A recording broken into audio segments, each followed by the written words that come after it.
$WARD nigga. NAYIMED. Welcome if you're new, welcome back if you're returning. My name is Nayim. I am your host, and today audio only. But before we get started, the water is on. Shout out to Xavier Landon for hitting the cash out. Thank you. I appreciate you, and I'm proud of you as always. You're doing great things, and I love to see it. It's one of the highlights of my day. And thank you to everybody that hit me up because I didn't get to go live the other day. They actually was playing hot potato with the upload privileges of the channel because I took an excerpt from our last live. They was not having that. But needless to say, we back. And today I want to talk about Meek Mill, Diddy, and his Freako, and how everybody's running around like a chicken with their head cut off about who's sleeping with who and all this nonsense that don't matter. But I just got a couple of questions about a couple of things I've seen with this document that I'll give whoever the benefit of the doubt, whoever found this alleged court case. Because I'm going to tell you right now, if you looking to see whether I agree with this or not, no, I don't agree with this. I'm not on anybody's side. And I also don't think it's real. But that's neither here nor there. And that's not defending Diddy or Meek Mill or Usher or any of these people out here on that freak time. You know, I'm not into that. I want to know first, who put this together? This is the most unprofessional document I've ever seen, because a person would ask, and I'm not no YouTube armchair litigator like the rest of these people that run around out here. I just want to know, since when did a civil suit, like when the paperwork for the civil suit, quote, comes out, when did pictures not become evidence of what you trying to prove? We don't have to go no deeper than just asking that question. It included a lot of pictures, a lot of allegations, a lot of he say, she say. First and foremost, that is not putting footnotes at the bottom of a page is not how you redact somebody's name. And if you don't know what redacting is, it's blurring it out so nobody can know who it is, and it's only left up to speculation. Nicki Minaj only dated one person out of Philly, which was, and I think it said like a Philadelphia rapper that used to date Nicki Minaj, somebody that played in the Super Bowl, blah, blah, blah. You know, that's not how you redact things, guys. That's not how you redact things. So that's what makes me believe that this is fake. But I said I would give the person the benefit of the doubt because maybe they downloaded it from a court website or they got the document somehow and they put it on Adobe Acrobat. And that just made me laugh a little bit because, like, why would you just not include the link to the actual case or the file that we can go look it up ourselves? But, that's neither here nor there. That's not necessarily the most important part to me because I don't believe in any of this nonsense at all. The first thing I want to say is, if you got sexually assaulted in any type of way, I'm not saying you shouldn't have a civil case. I am saying, why the civil case come first? Why are we not doing criminal charges on a person first? If you have pictures and you have evidence, why are you not pressing charges? Especially if you are at this level of cognitivity, or whatever the word would be. You're this cognitive about the situation. Why are you not pressing charges? Okay, let's move past that. Because maybe, like I said, I'm not here to tell nobody how to deal with the trauma in the crisis that's going on in their life. I want to ask Lil Rod, why did you do a work for hire? I know that's probably not the first question a person would ask, but you working with Diddy, you know what's going to make money. You went to the song camp. You did a work for hire. And for those who don't know what a work for hire is, that means you get paid a flat fee for whatever work you do, and you're not entitled to any benefits or any compensation after the fact. I hired you to do this job. It's like the people who cut your grass. That's not a good example. That's like if you paid somebody to come in and clean your warehouse. If they come and they clean your warehouse, you paid them for their one-time service. That's what a work for hire is. One-time service. They're not entitled to compensation for cleaning your warehouse when you throw an event there, or you turn it into like a supplement factory or something like that. They don't get a piece of it. So work for hire means flat fee. You're not entitled to anything, and you talk about what somebody promised you and all of this. And I'm not saying your claims are not valid because of that. What I'm asking is, why the hell would you do a work for hire and you know that no matter what, this is a person who music is going to do well and is going to sell? Moving past that, I don't know if people, this is my second thing, I don't know if people understand that. So if you got sexual claims on a person, that can be he say, she say. That can be, it's a lot of room left there for a lot of error. When you have a shooting, there's not a lot of room for error that is left there. One of those things can absolutely be proven. The other one can be speculation. Calling a person a homosexual is not a crime. Being a homosexual is not a crime. Two people consenting to whatever they're doing is not a crime. Unfortunately, guys, asking a person if they want to do drugs is not a crime either. And offering drugs to another adult drugs are illegal, but somebody offering you some drugs is not, it's a crime, but that's just not really high on the list when you think about drug crimes and stuff. Like, the thing is, okay, with the sexual coercion and all of the other stuff, because sexual coercion is a crime. But you got all these sex claims about what this dude did and what was going on and how somebody did whatever they did, right? You got all those claims. Press some charges for some assault. Press some charges for harassment. Press some charges from that and come with your civil suit as well. But with that shooting, you're going to have to be able to prove that. I know they put those pictures up, but again, it was so sloppily done and it was so trifling how this thing came out, because they knew that people was just going to be standing around talking about it. I'm standing right here talking about it. It's just, if somebody got shot and they got left in there and people saw them leave, you mean to tell me y'all got a house full of people? Or it wasn't a house, they was in a studio, but it's a studio full of folks, people standing around, and nobody ratted?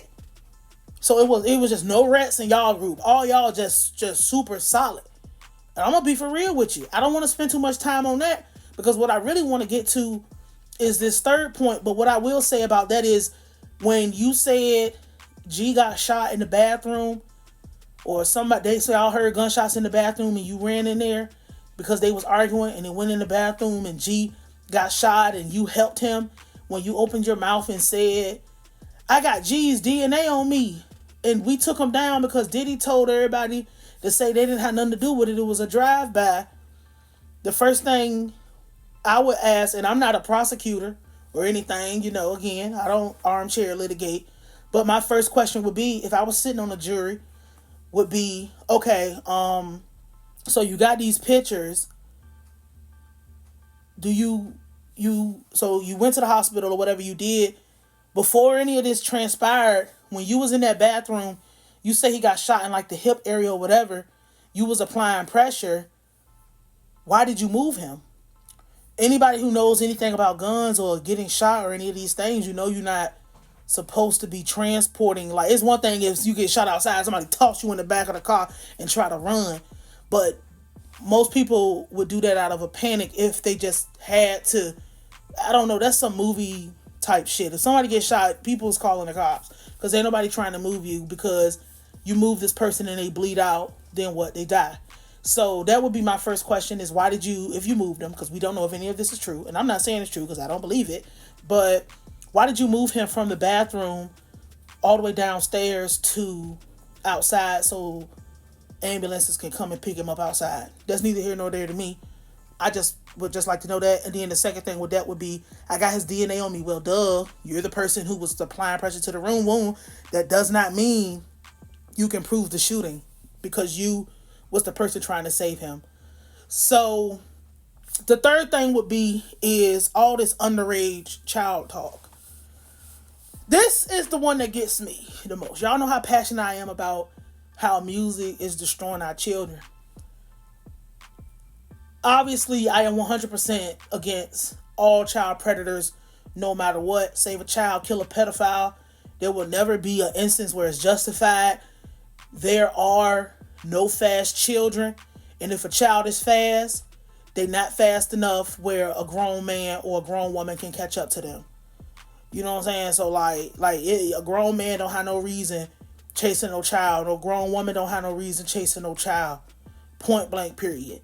So I'm confused about why there's these pictures of an alleged child, because this person could come out and just say, I was 18 when the picture was taken, because we don't know.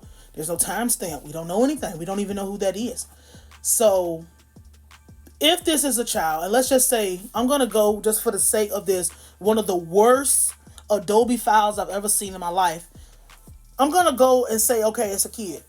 So you had sense, or someone, because I don't know if it was you, someone had sense enough to take pictures as evidence of not only Diddy, but his son with the underage girl.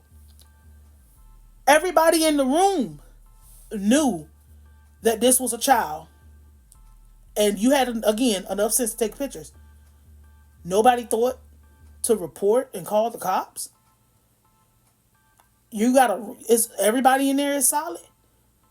You so solid and so stand on business that you can't talk to the police, but you can get on camera and bitch about your money. There's an underage child in a room, in an act that children cannot consent to, with two adults. Somebody had, again, sense, because I'm going to keep saying it. They've had sense enough to take pictures as evidence. That Love album came out a long time ago. Not that long ago, but it came out long enough ago.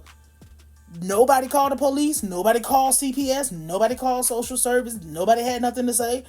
And that lets me know that if what this document is saying is true, that means that y'all were complicit in the sex trafficking of a child.